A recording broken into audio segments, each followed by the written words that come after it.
Hey, what's up, everyone? It's Dave, and we're back with our next reading of the Old Testament. For those who've been following along, you know that we are in the book of Exodus, and we're going to continue in our English Standard Version. All right, Exodus chapter 4 today. We'll talk about Moses given powerful signs. Moses returns to Egypt for a total of 31 verses. Remember, if you don't have a Bible, you can go to Bible.com and read for free. You can also download the YouVersion app and read for free on any Android or iOS device. All right, we're going to go ahead and get started. I'm outside, and my dog likes to bark and make noise, so we'll try and get through this as quickly as we can. Thank you all to everyone who prayed for me for my elbow surgery.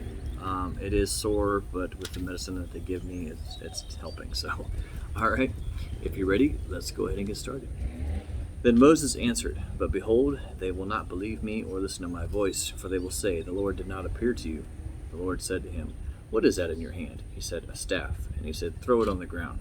So he threw it on the ground, and it became a serpent. And Moses ran from it. But the Lord said to Moses, 'Put out your hand and catch it by the tail.' So he put out his hand and caught it, and it became a staff in his hand. That they may believe that the Lord, the God of their fathers, the God of Abraham, the God of Isaac, and the God of Jacob, has appeared to you." Again the Lord said to him, "Put your hand inside your cloak." And he put his hand inside his cloak. And when he took it out, behold, his hand was leprous, like snow. Then God said, "Put your hand back inside your cloak." So he put his hand back inside his cloak, and when he took it out, behold, it was restored like the rest of his flesh. "If they will not believe you," God said, "or listen to the first sign, they may believe the latter sign. If they will not believe either of these two signs, or listen to your voice, you shall take some water from the Nile and pour it on dry ground, and the water that you shall take from the Nile will become blood on the dry ground." For Moses said to the Lord, "O my Lord, I am not eloquent, either in the past or since you have spoken to your servant, but I am slow of speech and of tongue." Then the Lord said to him, "Who has made a man's mouth? Who makes him mute, or deaf, or seeing, or blind? Is it not I, the Lord? Now therefore go, and I will be your mouth, and teach you what you shall speak." But he said, "O my Lord, please send someone else." Then the anger of the Lord was kindled against Moses, and he said, "Is there not Aaron your brother, the Levite? I know that he can speak well. Behold, he is coming out to meet you, and when he sees you, he will be glad in his heart.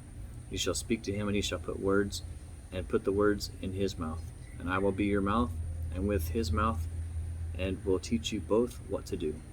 He shall speak for you to the people, and he shall be your mouth. And you shall be as God to him, and take in your hand the staff with which you shall do the signs." Moses went back to Jethro, his father-in-law, and said to him, "Please, let me go back to my brothers in Egypt to see whether they are still alive." And Jethro said to Moses, "Go in peace." And the Lord said to Moses in Midian, "Go back to Egypt, for all the men who are seeking your life are dead." So Moses took his wife and his sons and had them ride on a donkey and went back to the land of Egypt. And Moses took the staff of God in his hand. And the Lord said to Moses, "When you go back to Egypt, see that you do before Pharaoh all the miracles that I have put in your power. But I will harden his heart so that he will not let the people go.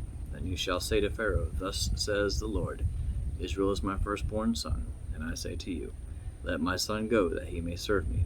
If you refuse to let him go, behold, I will kill your firstborn son.'" At a lodging place along the way, the Lord met him and sought to put him to death.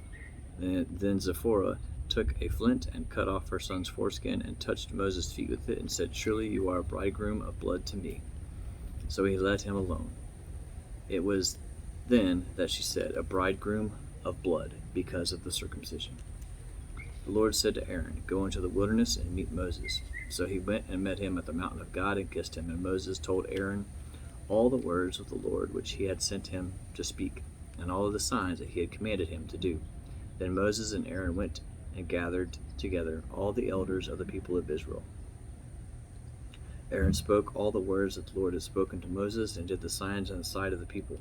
And the people believed, and when they heard that the Lord had visited the people of Israel, that he had seen their affliction, they bowed their heads and worshipped. If only we would just do what God tells us to do, it would be so much easier, wouldn't it?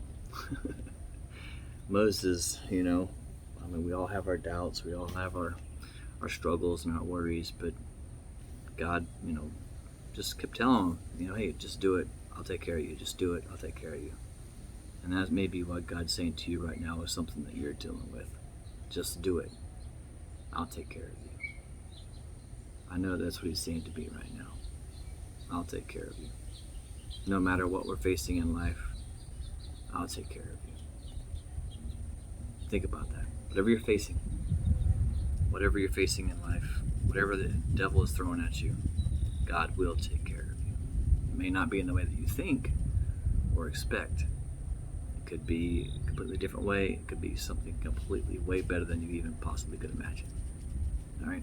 Thanks so much for joining me for this reading of the Old Testament book of Exodus from Central Texas. God bless. When life keeps falling and wonder where he is in all this mess, he's right there to guide you, unseen, you're not